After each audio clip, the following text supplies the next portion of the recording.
What happens when young people feel too afraid to speak their minds in fellowship? What happens when favoritism creeps in or discipleship feels more like control than growth? Today, we're talking about honesty, fairness, and courage to step into your calling.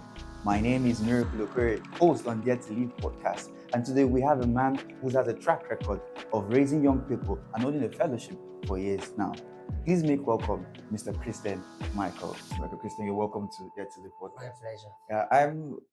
While I was going through your portfolios, I discovered that you have a lot of things to do with raising young people and also part of a fellowship. So, can you tell us about yourself in brief? Okay, in 2009 precisely, we received a burden from God to start a mission among young people. So we call it Young People's Fellowship. It's not actually a name, it's a description of the target Okay. audience because you're gathering young people. It's a network of fellowships among young people where we are discipling them, molding them to be like Jesus in four compartments: physically, socially, intellectually, and spiritually. But then we have, the ask parents will ask, where are you going to? So they say, you're going somewhere. We have to give it to them, young people's fellowship. So we've been doing that for, I think, about 17 years now, if I'm not mistaken. Yes. Well, that's great. So pointing to what we have today, there are one of the biggest struggle young people face in fellowship is the tension between honesty and acceptance. Let us break it down into four real issues. Speaking freely without fear. Many hesitate to share their minds. Fear of judgment and being misunderstood keeps them silent. Now, my question is, how do we build a safe space where honesty is welcome?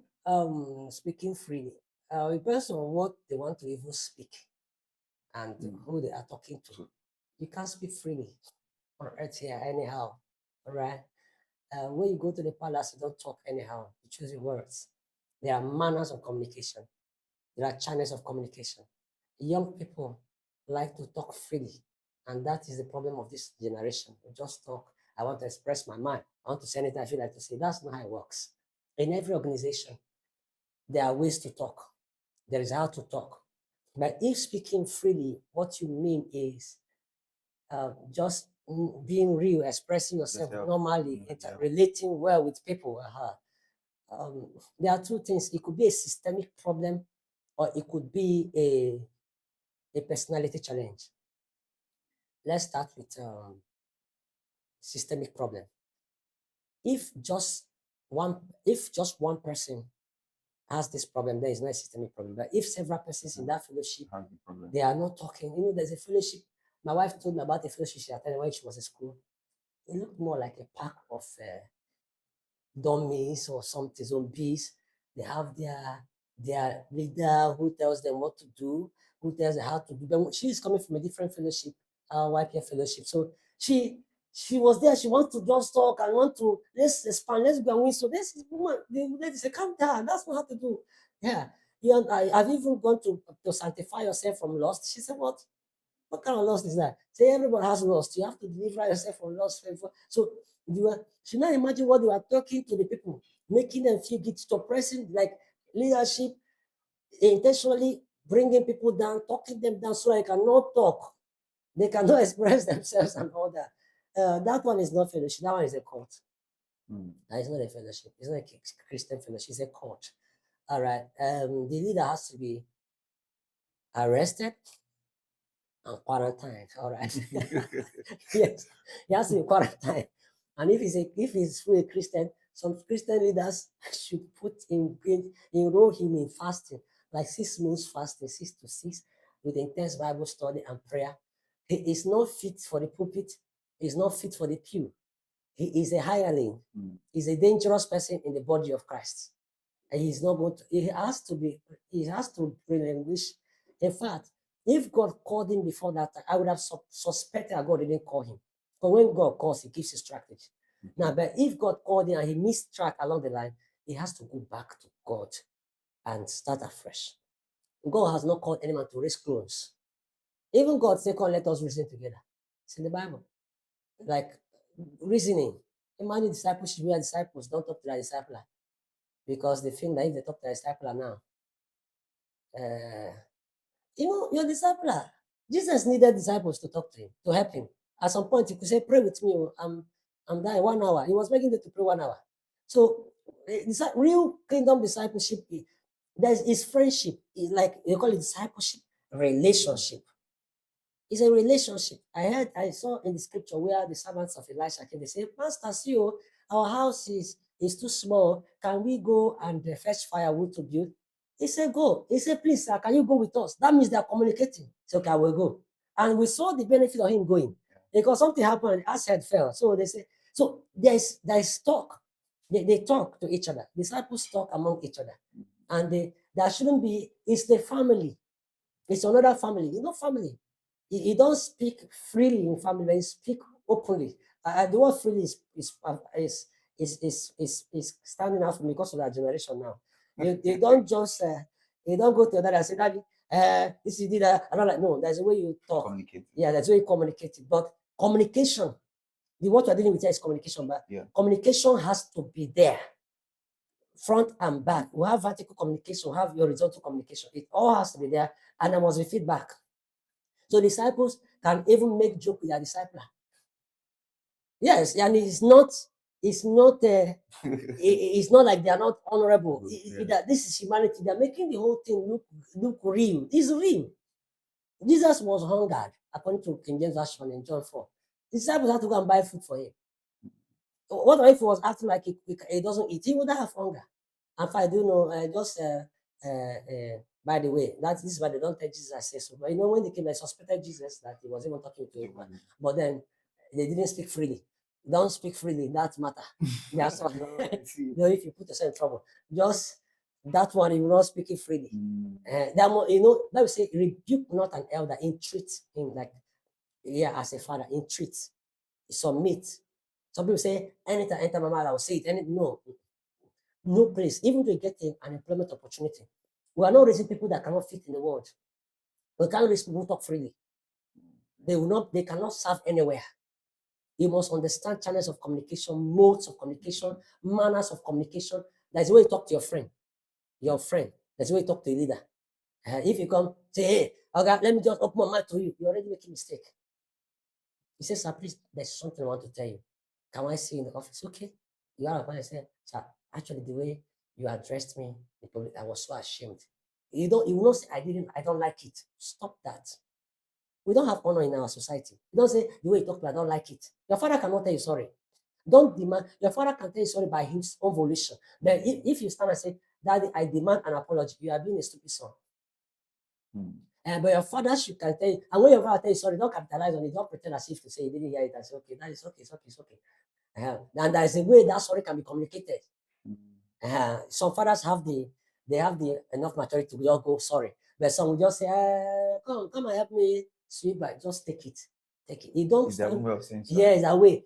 Because what you're gunning for is not superiority, is understanding. Is that not? Yeah. And so if the focus what you want is understanding, anyhow that understanding is transmitted, you get it. And so you can say, "Sir, the way you spoke to me, it made me feel inferior." A leader, I don't want to say good leader because you don't have good leader, bad leaders. Leaders are leaders, and every other person is not a leader. And so a leader will say, "Sorry, if he made you feel so, either what he's saying or what he thinks he's saying is correct or not, if he made you feel like this, your feelings will be validated." But if you go, "Sir, this is not to be a good leader. I trusted you. I thought you're a good leader. See how you're talking to your friends." Somebody told me now. Somebody made me say, "The way you're going, you will not be able to raise anybody. I have sized you. Your ministry will not go far." And look at that. And you can't classify that under speaking freely. That is stupidity. And after some years, you now apologize. I saw you on Facebook. I saw what you are doing for God. I'm sorry. I say, you're being stupid. What you should have asked this question. So, or maybe express maybe he doesn't like my personality. He never really that brings into his feet his personality, which is different from scripture. Yeah, some people teach their personality becomes heresy. You can't say, I don't want to go into that sanguine or that. You can't say the people should. Some people are very calm, soft spoken. Soft spoken is not holiness, it's not spirituality. That's your personality traits. Okay. Give an example. some people when they want to address, if you're wearing this cap now, and they want to say, take it, say, please, Mr. Massey, would you please mind moving this cap to your right? And for me, that's a waste of time. I'll just come and tap you, say, guy, how are you now? Fine, you're looking good. I'll just move the cap straight up. I say, guy, you look good here. And I'm off. Uh, different ways of, yes. But everybody can be misunderstood. Yeah. Now, when you are misunderstood as a leader, you feel free to like your follower has come to express with humility, with the leader should be able to say, okay. I don't even think that's a good time to explain yourself. So what I've taught myself over the years that the time they usually do confront. I don't like to use the word. That's not a good word.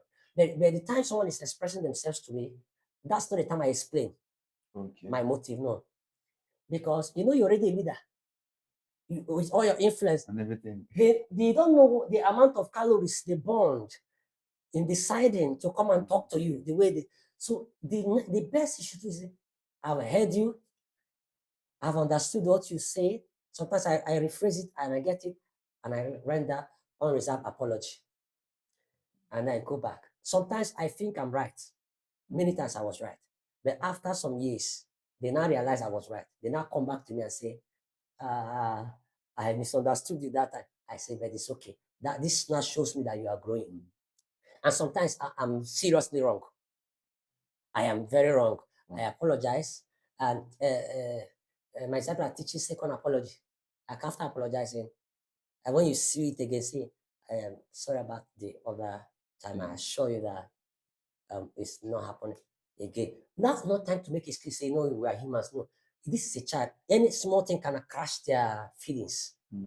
They just, a disciple loves a disciple and respects a disciple so much. Sometimes even to a fault. Like any small thing due to a disciple, it hurts them more than necessary because of influence. Right? So if you mistakenly say, you are humans, you spoiled it. In fact, they want to backslide from there. Wow. So just take it in. I'm sorry. I'll not do it again. Please. I've had bad experience. I learned this by hard way. I've lost disciples, very good people. And since then I've been wishing, if I know what I know now, I wouldn't have. They have brought this matter to me, and because I'm playful, even though I used to think that even though I'm playful, I'm hearing. But that's wrong thinking. The other person may not see that way. And so when they say, I say, I heard you now, they know how Ramai can be. I will not make joke. What's it? That I've lost, like, I can count like 3 very nice people. And anytime I think of it, I say, oh God, this lesson is coming with so much losses. Wow. If you mention, like, as we're doing this podcast, if you just say, do you sounding this podcast, I don't like it, you're just sounding somehow. I'm not going to honor the podcast again. Number one, I'll gather all the podcast. If I've done like 50 podcasts with you, I'll study it and study it and study it, and then get my friends. I have my inner caucus, my James and John. I have my 12. I have people that are close to us. So I'll ask them. There are people that tell me the truth. If I need truth, I'll ask. I know people that tell me the truth. I'll tell them, see, what is there? They'll tell you the truth straight because they have come to grow in the confidence that they have said, man, I'm not going to kill. Some people think you can kill from far. But some people have known that it's not true. And so they will check it so that I think that if I continue pushing myself into that space without understanding and solving the first problem, I might lose it. Because the one you spoke, you may decide not to say another thing again. And then I keep matching you, like I'm matching you, I'm hurting you. Then I come with my leadership power. I'm matching you. The next thing you have to do is to walk away. I've lost it. So I have to get to know whatever perception you had before that time. Okay. And I ensure that I've changed. When I come again, I have some growth or some adjustments. It may not really be growth as in going up. It may be growing sideways. Yeah. Like allowance is adjustment. And I'm okay then. We can continue because we're not called to. Jesus said, all the Father has given me, I have lost none. I don't know whether I should be able to say that. So in able to say that, you've seen sorry is part. Yes. And it doesn't take anything away from you as a disciple. Even you may even say sorry when you are right. just to Okay. keep Just just to keep the disciple. Okay. But I say the other problem is personality. The personality Oh, of the disciple. Some disciples where they are raised is uh, would I say timidity environment. Some people come from different places, okay. and the environment where they are being shouted. I know I'm raising children now. I plan to raise the best child, very bold. If I carry him, if he wants to touch something, unless the thing is bad, if he wants to touch, I'll move. I use my hand and help him touch it, and feel it, and touch it again. I'm giving you confidence. Some people are in the place where everything is a problem. If children playing in the sound, it's just children playing in the sound. Unless the sound is bad sound or chemical sound, but if it's just sound and there's no bad elements there to hold them, allow them to play in the sound. Children play. They will shout. They just don't like children to play. Yeah, yeah, yeah. So when children they grow with that complex, they bring it to discipleship even without anybody doing anything to them, they're already feeling like, if I say something now, they will judge me. Yes. There are people like that. I have one sister I'm dealing with now. Now, Okay. I've changed her name. I've changed her name. I call her my party girl. All of that is to just help her crawl out of that shell. I don't know what to do. The other day I told her, every small thing. She said, if I confess to you that you use me and preach, I say, no. Thank you. I know I love you. I cannot do that. I want you to be better. I believe in you. So you have to do that. You have to be doing that to the person. And the leader shouldn't come and say, everyone has expressing themselves. Why is your leader not expressing yourself? No, no, no, no. You have to understand where that person is coming from. So when the person mistakenly, they now get into gossip. Gossip is like they now talk from behind. If you hear it, that's why when people report to me that somebody said this about you, I don't ask who is the person. Okay. No, no, no, no, no. That might affect my the way I see the person. But that's not the goal. The goal is correction, is that not? The goal is getting better and being able to lead the flock of God well. So okay, what are they saying? Jesus asked, what do people say I am? They tell people say, what do you say? Jesus asked it. So if you hear something, they call it grapevine in organizational structure, grapevine. You hear something people are saying the way you are, okay, right. Just make the change. Don't explain.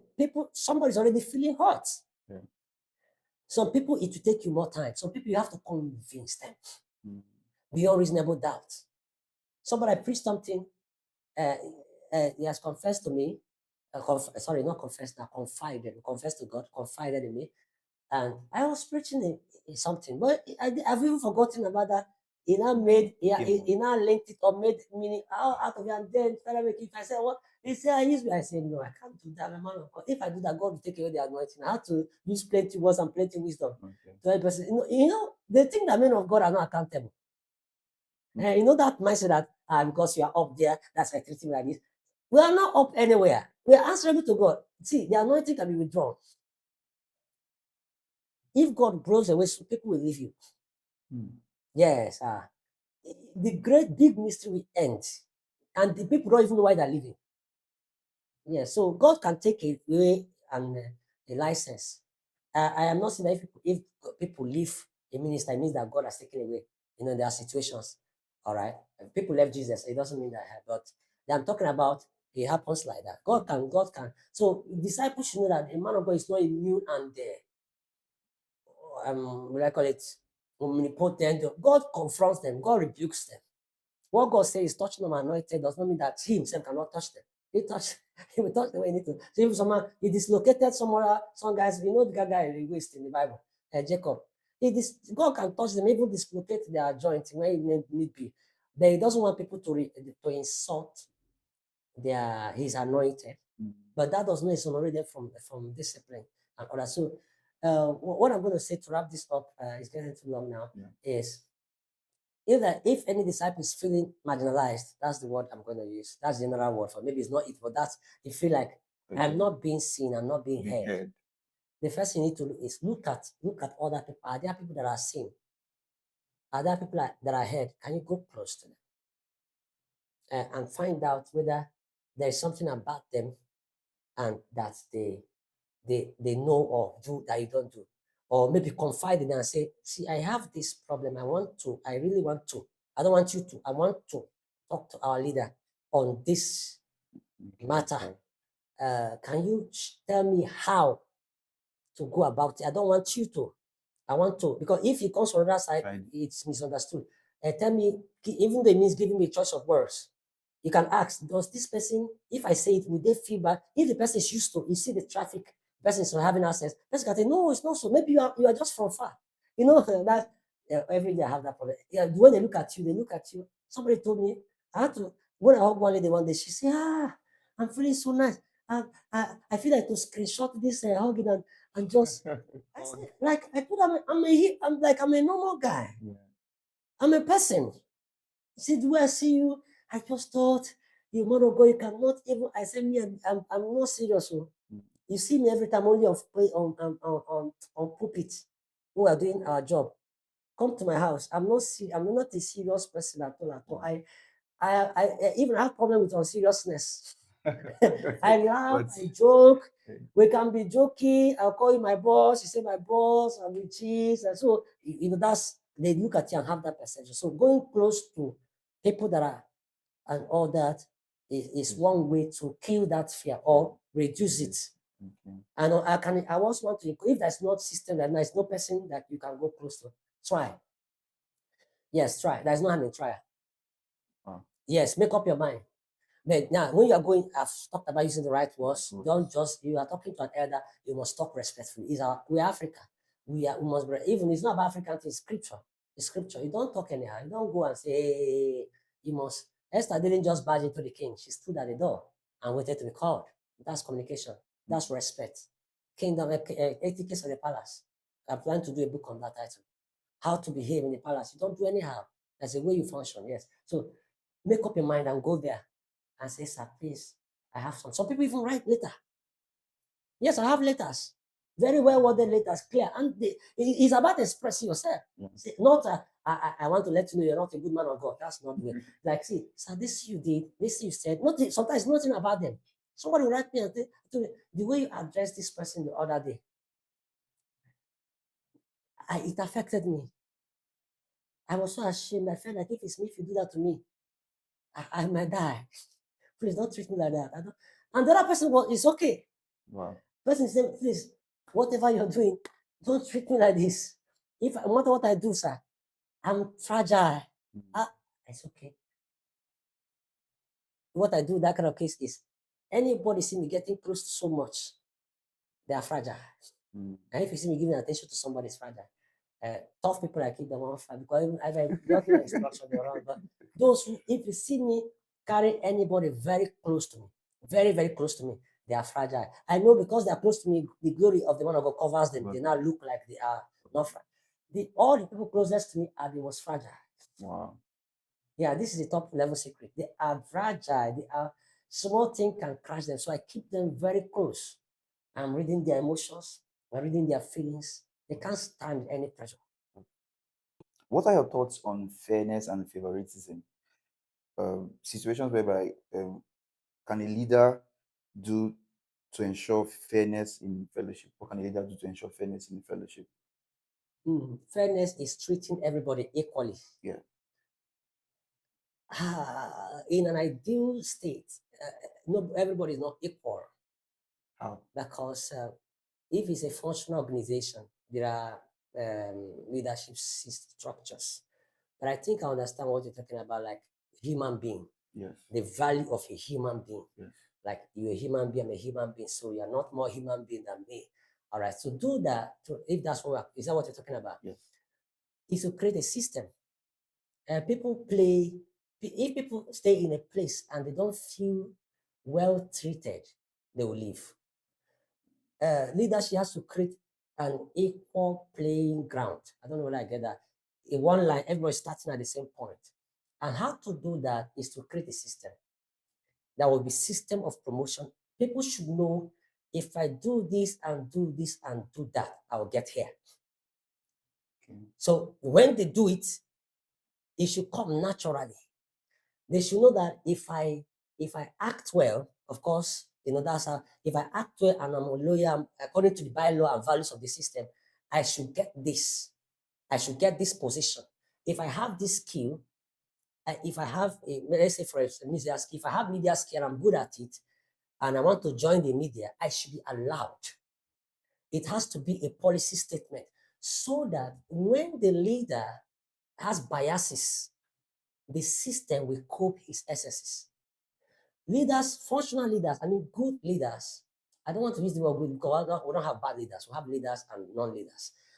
Functional leaders create systems to cope their own biases because a leader can like somebody.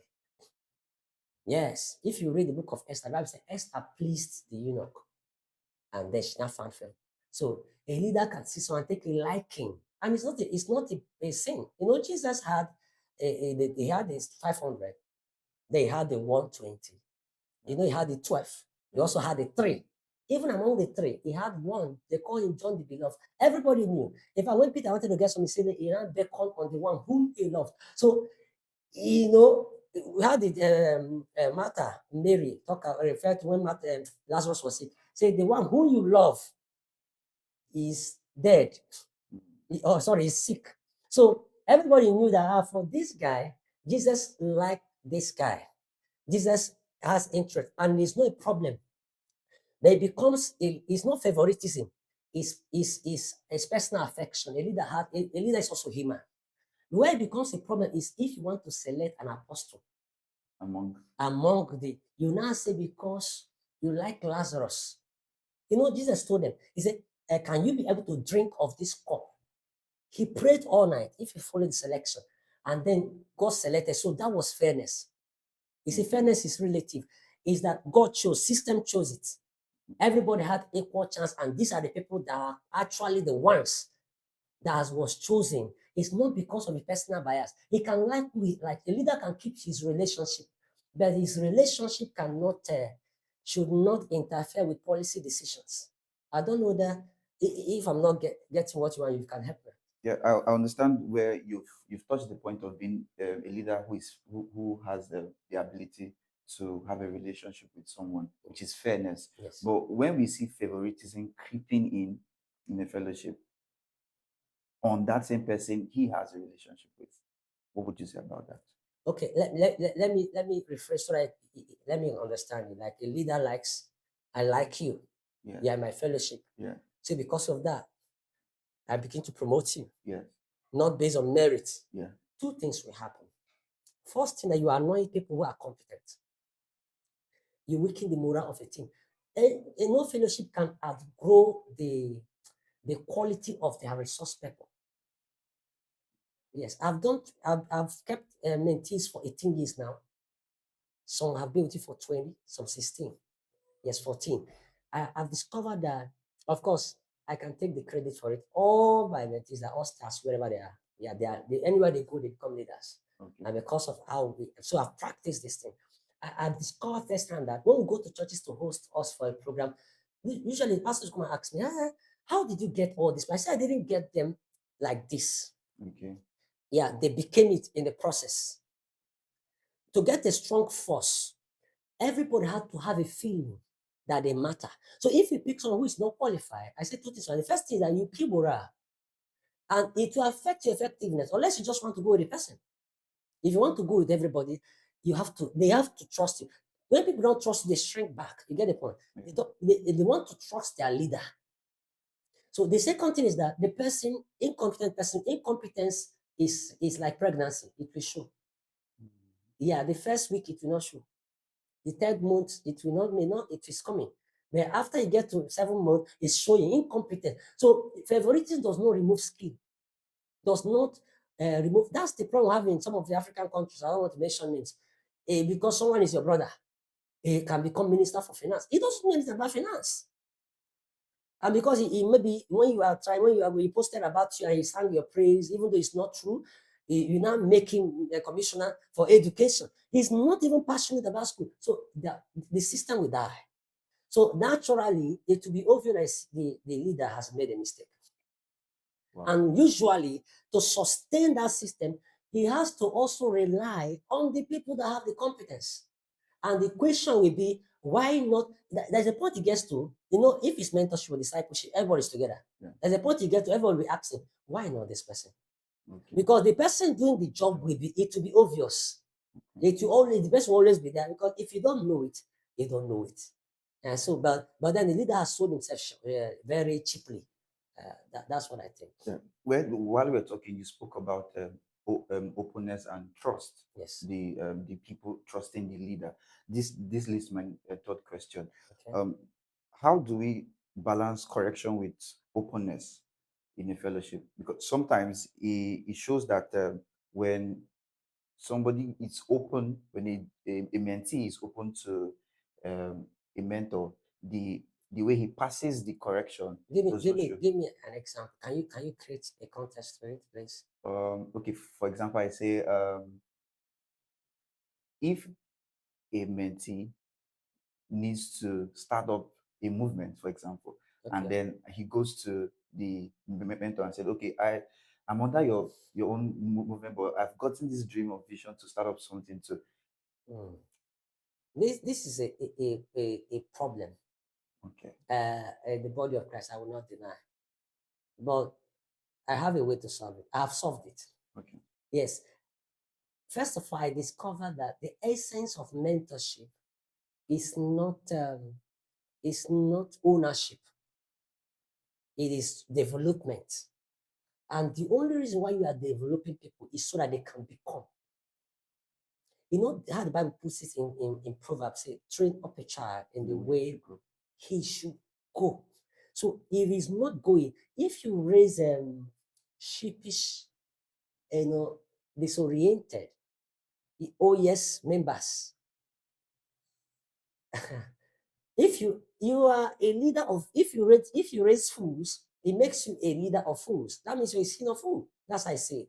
So mentorship or discipleship, as we call it, the only reason for the motivation for it is for purpose. And everybody cannot have the same purpose.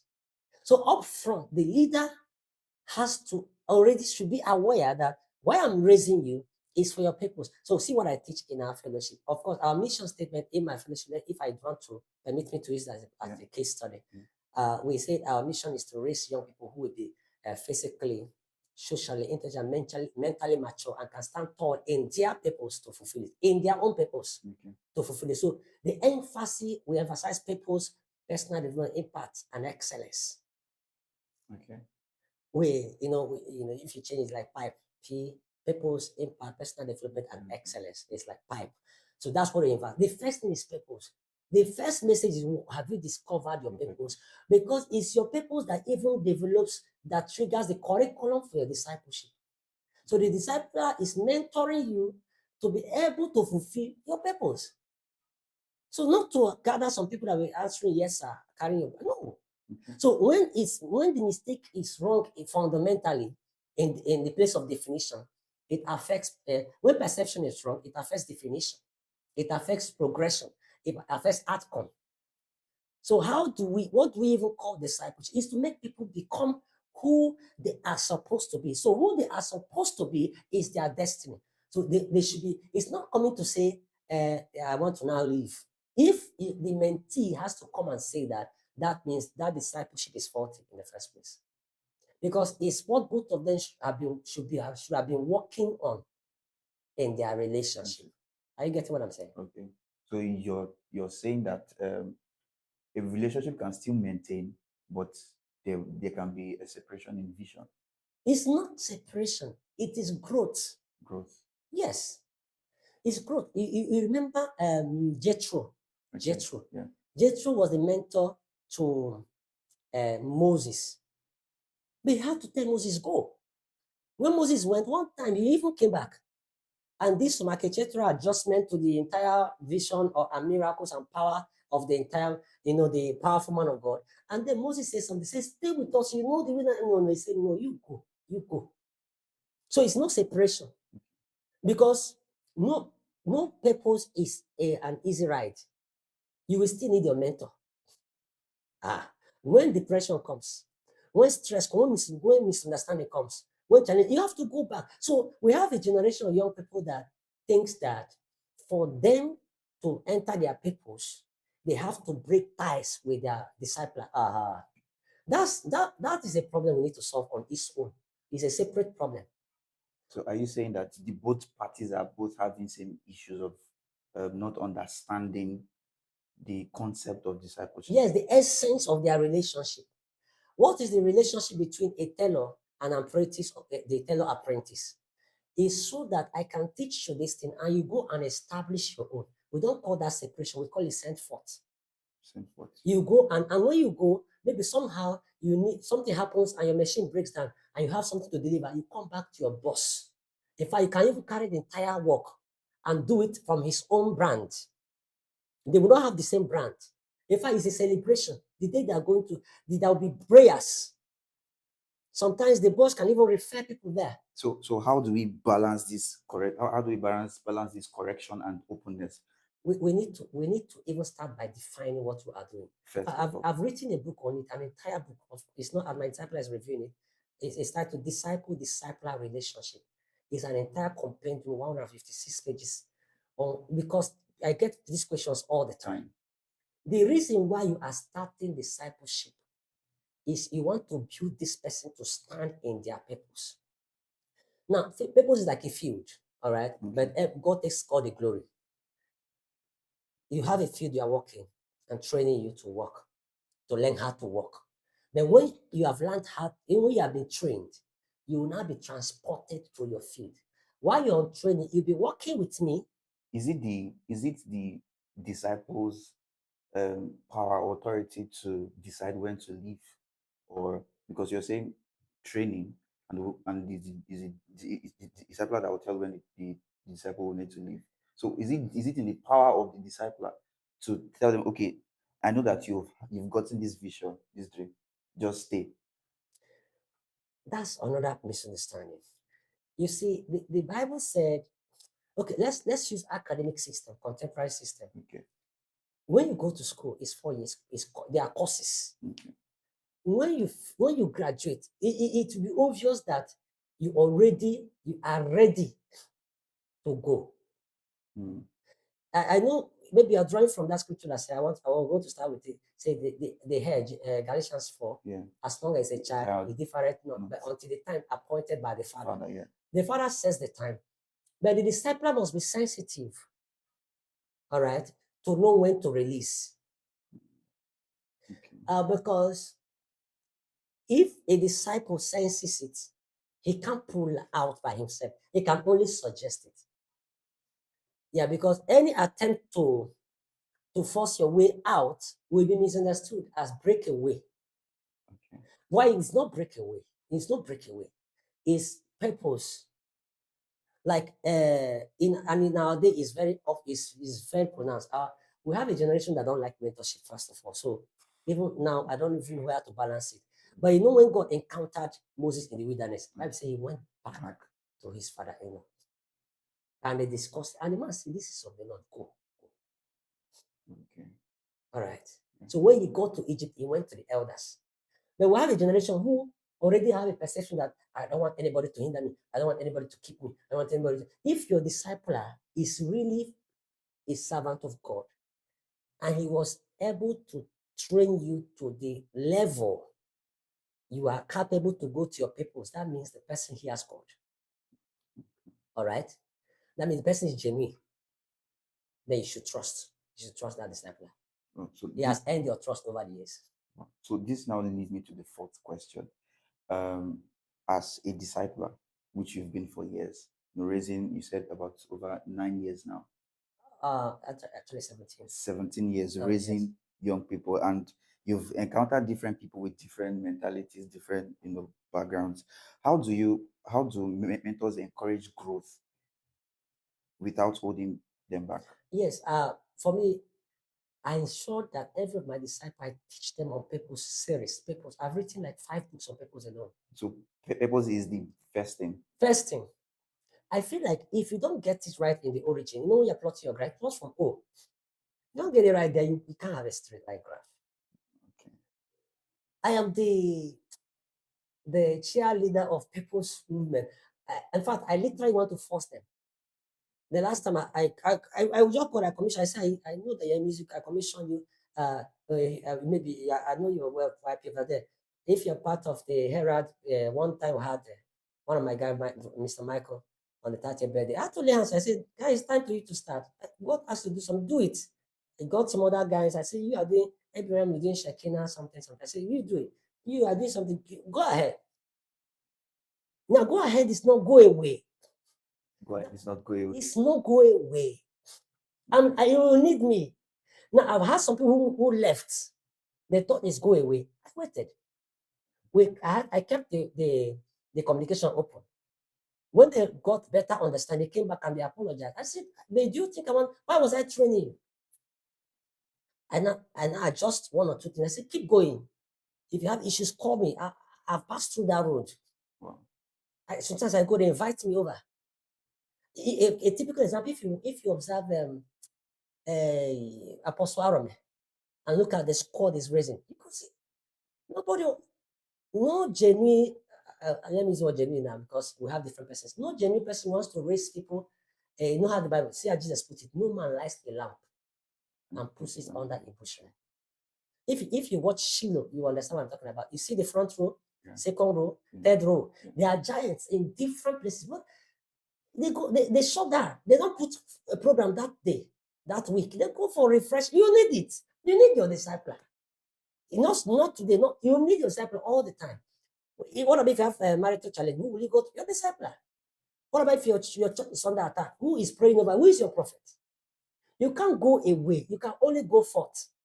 Go forth. We're not hugging each other as if to say we are going to miss you. No. We are together in this, sir. Keep going and watching. The disciple watch over you till that. Keep going watching over. When things are going on, you call your phone, say, where are you? So I want to travel. Don't go. Don't enter that flight now. Somebody shared experience. I don't know, a big man of God. He wants to enter. His disciple called and say, okay, maybe I should share. When they wanted to travel, I'm like, Bishop. And then his father-in-law, Papa Deboye, see, he came to his house 3 a.m. 3 a.m. See the distance. The water in his house.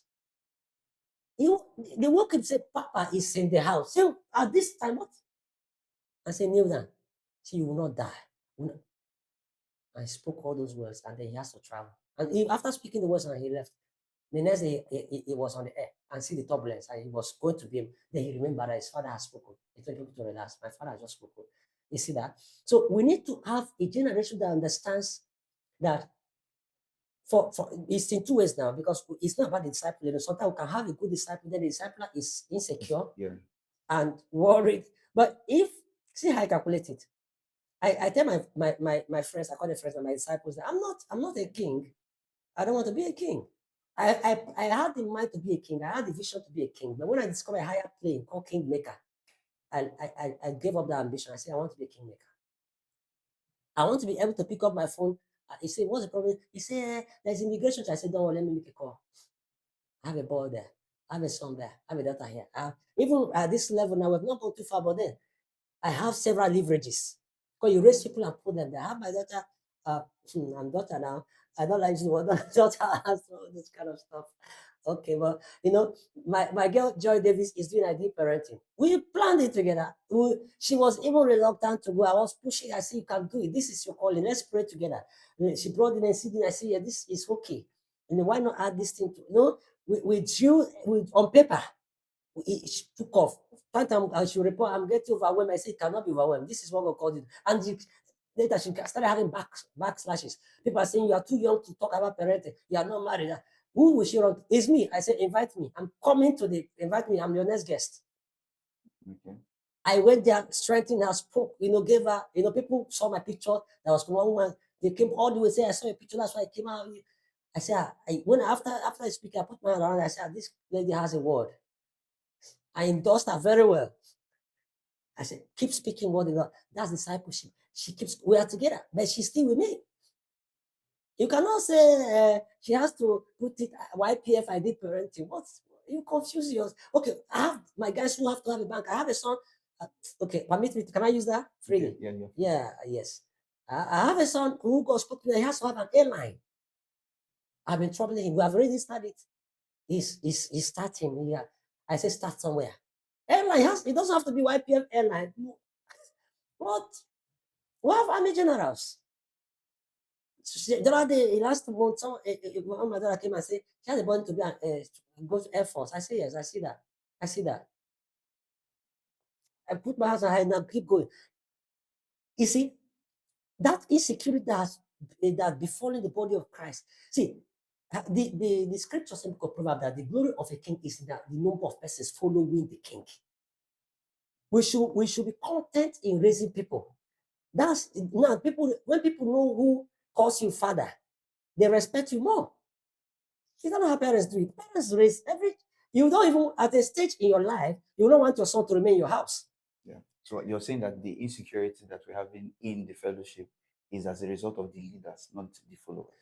And we can't even say it's just the leader. I think it's general lack of understanding. Sometimes the insecurity is on the follower. Imagine someone coming to you to submit and he's already scared. Say, I hope you will not keep me. I have that kind of thing. You know, I'm talking from 17 years experience. Yeah. I hope you will not tie me down. I say, I can't look at that. Look at them now. This guy say, yes, I see your example. Yes. I say, you know what all of you are both? If I had no self-esteem, I will make them into fowls. But now they are flying high like eagles and spreading their wings is because of the kind of leadership. How you know the kind of leadership people are under? Watch their courage. Are they bold?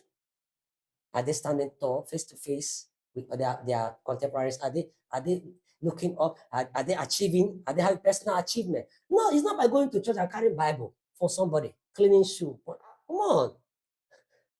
You have to marry. I have seen somebody follow somebody for 40 something, is not married. What's wrong with you? Are you being serious? And you are supposed to, the leadership should be angry and say, come, how much have you saved? You cannot follow me and be poor. Period. You know, my persuasion of leadership, I have one scripture that is my guiding light in leadership. Jesus said, I am the light of the world. He that followeth me shall not walk in darkness, they shall have the light of life. So I told myself, this is my persuasion, this is my philosophy of leadership. Anybody that follow me, you can't be poor. Okay, he says it's not possible. Maybe what can you do? Are you God? See, I have leverage. I'm a leader. Okay. I know people. I make calls. I know where you are. I've been there. I can teach you leadership. I can teach you business. If I don't know something, I can connect someone who can teach you. I can teach you savings. I can force you to save. Because of my influence, I'll force you to save. I'll make a call. Because if a leader, I've been a pastor for people, a lot of persons, they can say, do you have somebody? That's simple for me. I say, I have a son. It's your son. That's all. You must be rich. And when you enter there, I'll ask you how much they pay. You tell me. It's okay. Open another account. By instruction. Paul call it instruction in righteousness. No instruction that benefits the leader. The one that after, that's why, imagine keeping your people for 18 years, Some of them came to me at 15, now they are even married, having children. So you could see that they have gone to school, have masters, some have masters, some have a PhD, now have doctors, some are even, but they are still here. It tells you that, at the time you're giving them the instruction. Now I'm talking to leaders now because of the leaders are intimidated. Say, if I talk to them, no, it's your response. Teach them what they need to know. Force them. When they grow, they will thank you. The more they grow, the more they bond. The bond between they will know this my leader loves me. That's why he's pushing me. My God.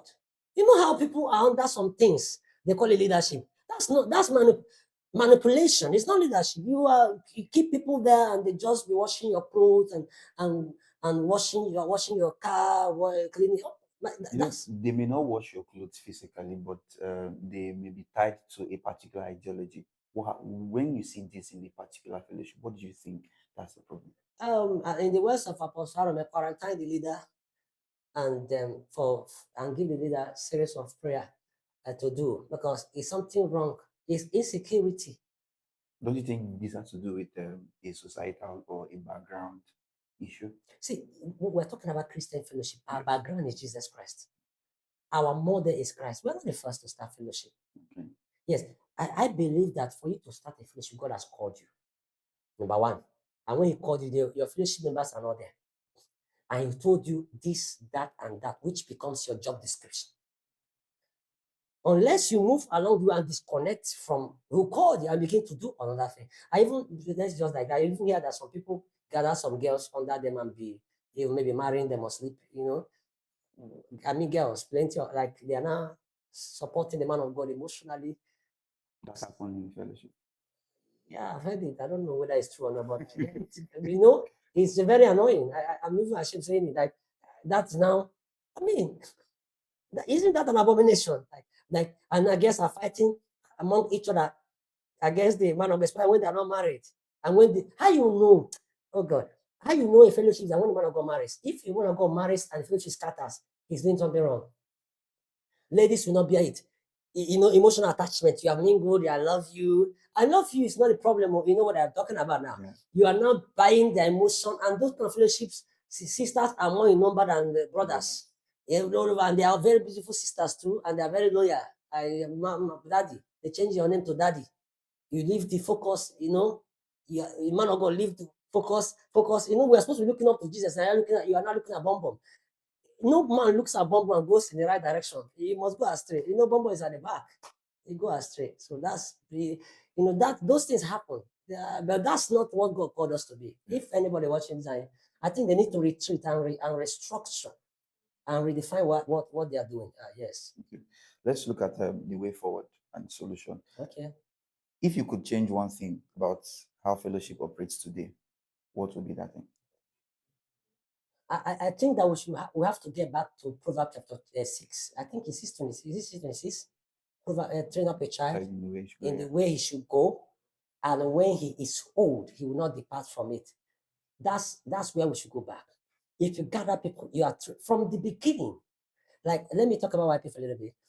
Can I do that? Yes. What we do is that we'll gather people, we call it post, like a cell. Okay. We do a network of fellowships. We are about in 7 countries now, and we're just moving. When we gather maybe 20 persons in a place, it will tell you up front. Now, the reason why we are training is we are going to start your own. Yes. So I had somebody, a mentee from Ghana. He got angry and left. He said, I just want to learn. I don't want to do. I said, you cannot. Paul told Timothy, all that, anything I commit to you, you have to be willing to commit to other faithful men who will be able to commit. So you are learning to do. You see, it's learning to keep. It's a pond. To stink. If it goes that mindset, if it gets another person, the person will not go. So we teach the idea is to go, is to move. So everybody is a leader. That mentality, everybody you pick. Today they may be small. Bible said the little one will become 1,000. So let's train people to set them in motion. And it shouldn't be just Bible. If you check on it, it's about why didn't you come for the program? Why didn't you come? You didn't. No, it should be how are you? How is your school? Why did you get carryover? Carryover should be a matter to the leader. You are leading someone, the person has carryover, but the only thing in your fellowship, if you score a C, okay, let me not put this out in public, but I hate mediocrity. Maybe it's my personal bias. I feel like I should be raising first class people. And the reason is I'm a first class individual. I don't know whether I'm pushing to it. But if you follow me, you can't be a failure. By their fruit, you shall know them. I feel like the people following me are defining me. When you see people that follow me, they are looking somehow.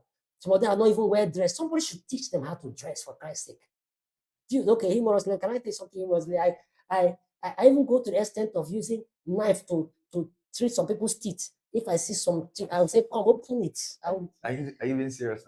Yes, I remove it. I clean it. Teach them. And that's some persons, if you lead them, they will perish. Open your armpit. Open it. I check it. I'm leading young people. All right. I'll check the armpit. I say, shave. This is how to operate. This is how to operate. Some sisters, when I pass and I perceive body odor, it's a problem.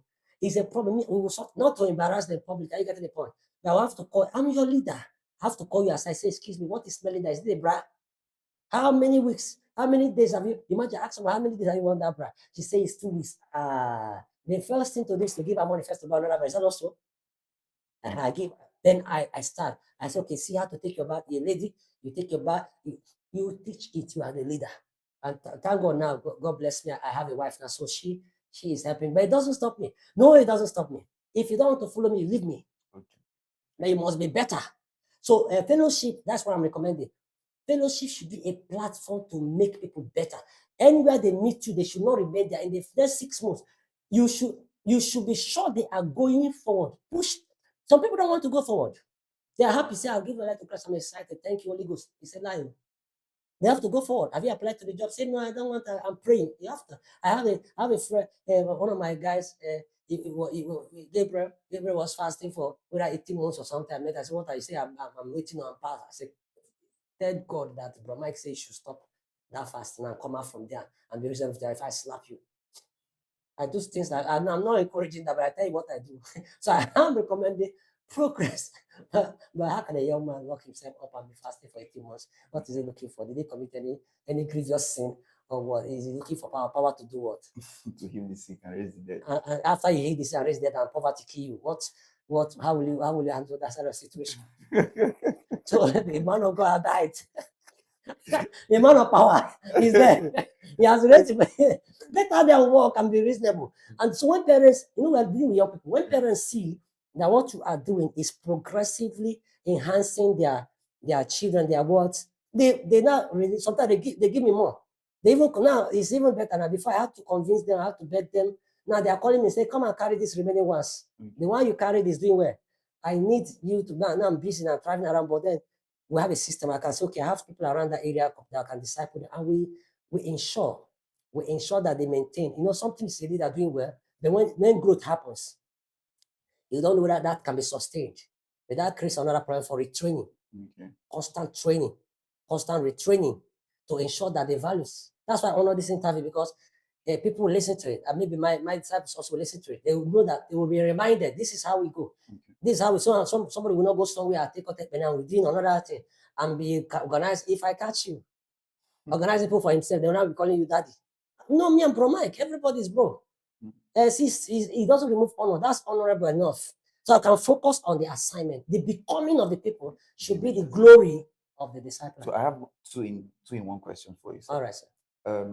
How can you discern honesty and love in a fellowship?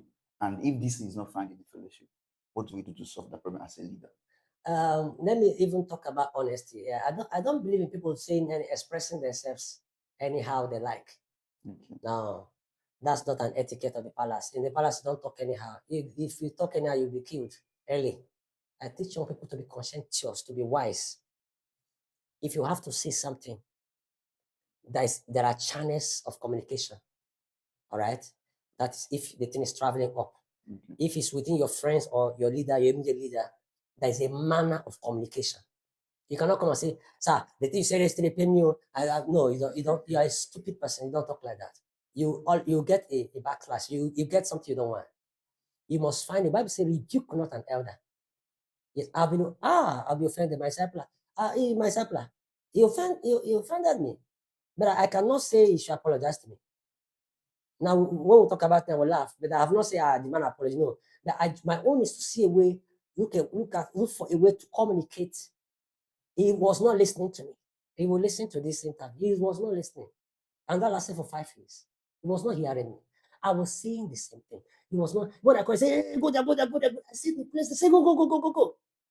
You are flesh, you are carnal. I kept quiet. I went back. Don't you think that's wrong? No, it's not wrong. It's perception. Perception. Yeah, it's not wrong. He's answering based on what he is seeing.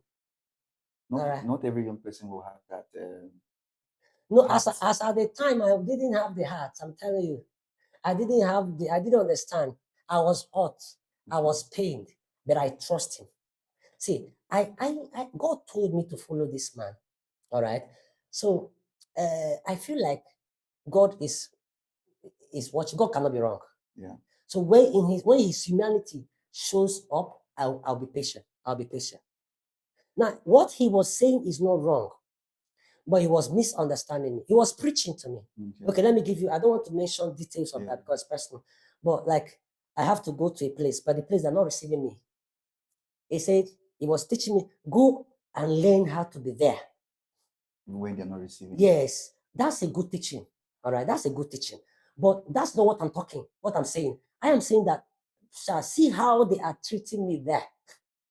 I'm not saying I will not go. Okay.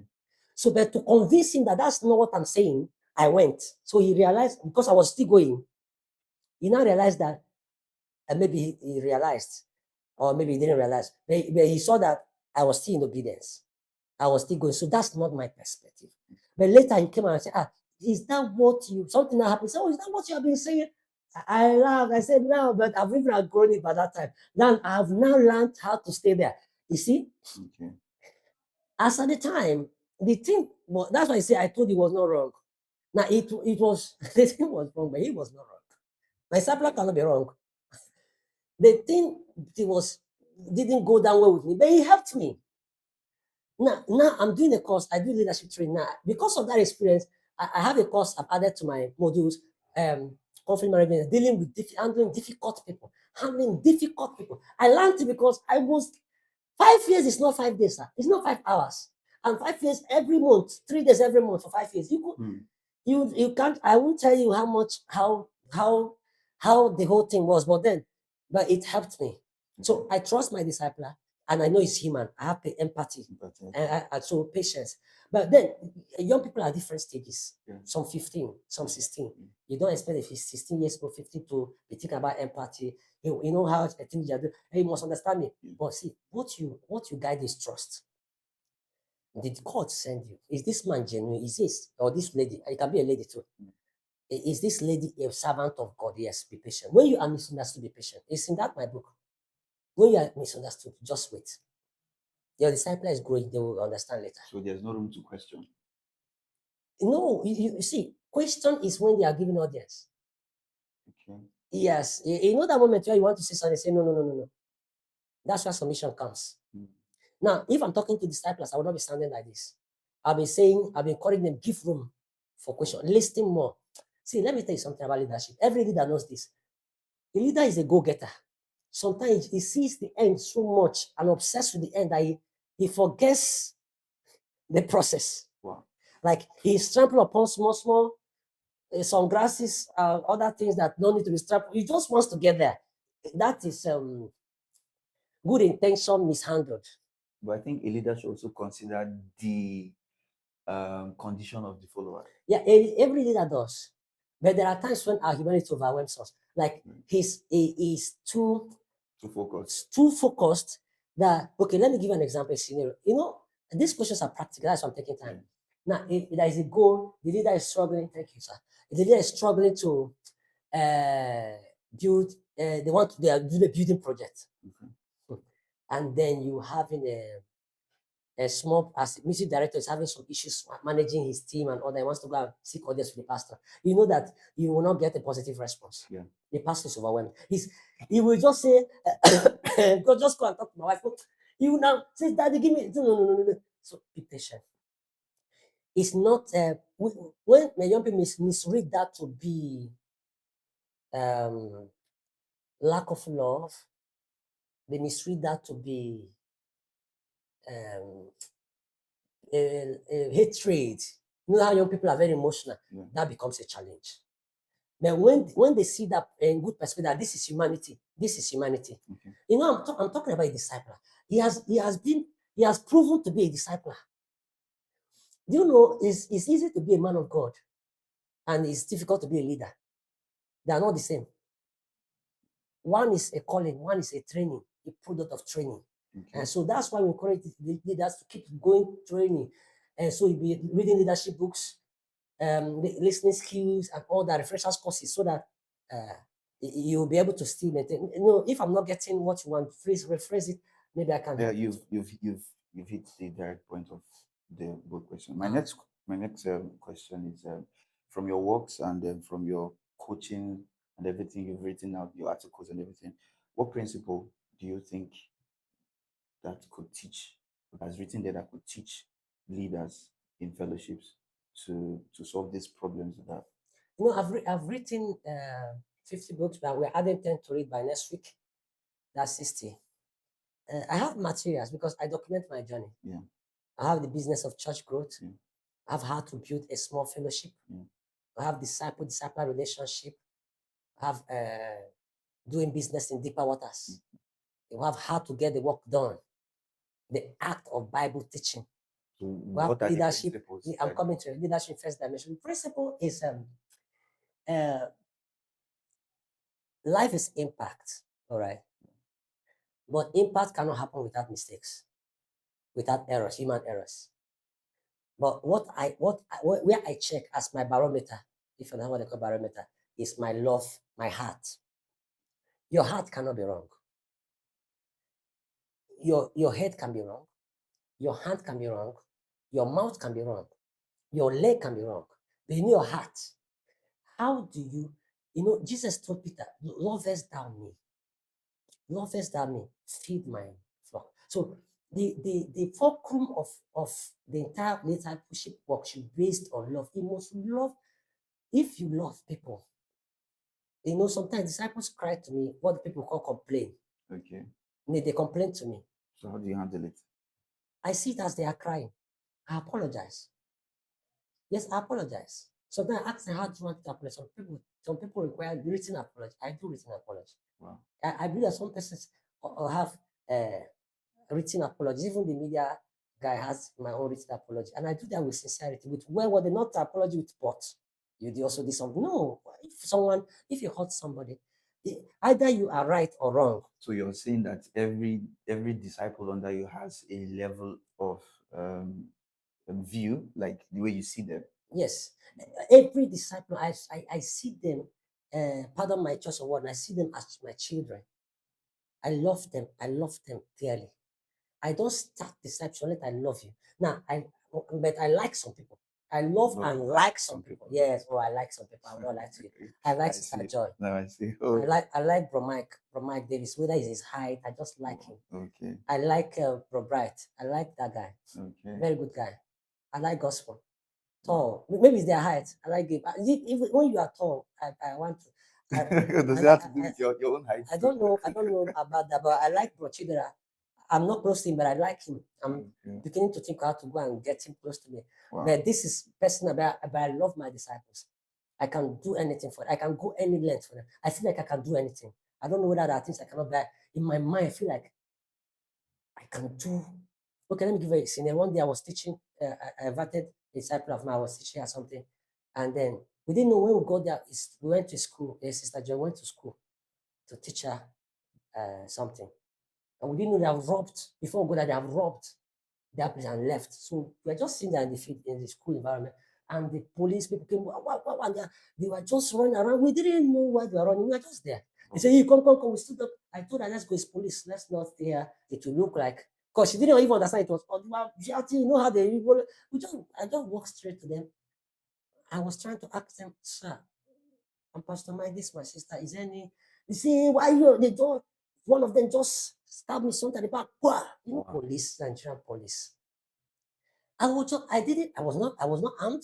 I was look at me, and even that armed, do I look like someone that can kill or shoot people?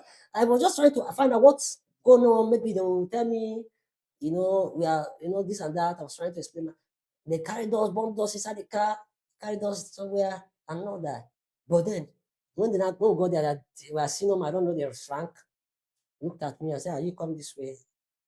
You come this way. I don't know whether it's God has put or maybe he just know that we are not those kind of people. They have actually arrested. We are doing mass arrest. Yeah, so they now say we should go. I say, I go how? You have carried me all the way. I didn't come with money. We just drove close to my house to just talk in open space. I said, carry me back. They now brought me back. But I continued my teaching. Okay. Yeah, with the blood on your back. My God. That's a sacrifice. Yes. I can go because she was in level 400 and she was having so much problems. Okay. And she was going to be depressed. And the next day she's going back to school. If I don't get it done, I lose wonderful lady, if you know how you like her. Wow. Very likable human being. You can go anywhere. So Is she single? I can't say for sure. But you have to find out by yourself. You can approach. If the problem is being to encroach, approaching is free, but encroaching is what we don't know how to handle. Let's look at personal reflection. Looking back, is there anything that you wish someone had told you when you were younger about navigating competition or criticism in the church and fellowship space? Yes. I wish they told me early that anyway, if they don't like you, go away. I'm learning that. How do you know when people don't like you in a particular environment? They begin to envy you. Simple. Your anointing cannot blossom in an environment of envy. It's not possible. You can't grow there. The envious environment is toxic. You can only breathe sulfur. Envy is evil. If they're envying you, it's a relationship, a fellowship, whatever ship it is, scholarship, even courtship. If envy is introduced, it's time to just move away. So now I moved away from a lot of things. I just, as I see envy, I just, yes. Okay. Mm. What does dare to leave in this context of what we've talked about, honesty and fairness, mean to you? Go out there and make impact. Stop thinking about people that are suffering, people that are having misunderstanding. Okay. You can be the right person. Mm. Some people they want to start. You say, I don't want to start now. I don't want to problems. Problems cannot stop. Problems are forever. Wow. But you can be the solution. Wow. Go out there, make impact, learn on the job. If you make mistake, be willing to apologize. Wow. When they tell you, so this the way you say this thing, my problems usually how I see things at sometimes. My disciples will tell me, Okay. and I apologize to them. I tell them that I can apologize. They should always be open to me. I know some persons may not open up because they are scared, Okay. but when I observe Yeah. their body language, I approach myself. I reach out. Okay. They will not find out something is wrong. Sometimes I talk to their friends. Say, ask your friend, why is this person strange? Maybe something is wrong. And when I find that if it's about me, I go myself. Okay. Sometimes I even do. It's not bribe. It's just soften the grand PR public relations. Take them to buy them pizza, Okay. and then talk about. Okay, I'm sorry. I will not use that word again. But see what I meant. But trust me, I will not use that. And then I'm trying on that. So that's what I think. Okay. That's a very, very impactful, response to this question. So the last thing I have for you is, where can our listeners get your books, your messages, and learn from these things you've talked about? I have a YouTube channel, Christian Michael Inspirations. Okay. Yes. So I also my books are on Amazon. Right? Even though not all of them are trying, we are re-editing all and republishing them. But you can find my books on Amazon. I have a WhatsApp group where they're sharing it for ebooks for free, Christian Michael Tribe. Okay. So maybe if they reach out to the organizers of the podcast, they can get across and be added to that place. So that's it. Thank you so much. This is not an easy conversation, but they are necessary. If any fellowship wants to grow, they need to tackle this, favoritism, competitive, and criticism issues. And I thank you for the time and the openness to respond to our questions. It's my pleasure. You're welcome to Dare to Live podcast. Thank you. And thank you so much for responding. Today, we've talked about 4 big issues and challenges in fellowship: the fear to speak freely, the pain of favoritism, the need for openness in discipleship, and the courage to grow into your calling. These aren't easy issues, but they are real, and facing them is the first step towards building a community that reflects Christ's love. So here's my encouragement to you: dare to speak honestly, dare to treat people fairly, dare to walk openly in your discipleship, and dare to step boldly into your calling. This has been Dare to Live podcast. Next time, dare to walk courageously, dare to live with love, dare to walk truly, and dare to be who God has called you to be. Join me next time on Dare to Live podcast. My name is Miracle Okori. I'm your host.